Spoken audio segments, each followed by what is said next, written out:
Panalangin, pagkagising sa umaga. Panginoon, sa pagmulat ng aming mga mata sa panibagong araw, kami po ay nagpapasalamat sa inyong pagkakaloob ng buhay. Ipinagkakatiwala namin sa inyo ang aming mga buhay na puno ng pag-asa at pangarap. Hinihiling namin ang inyong patnubay at bigay na lakas habang kami ay lumalaban sa mga hamon ng bagong araw. Ama naming mapagmahal, kami po ay humihiling ng inyong patnubay para sa aming pamilya at mga kaibigan.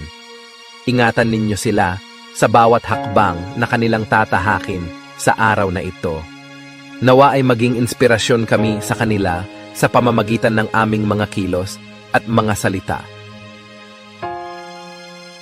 Panginoon ng katarungan, hinihiling namin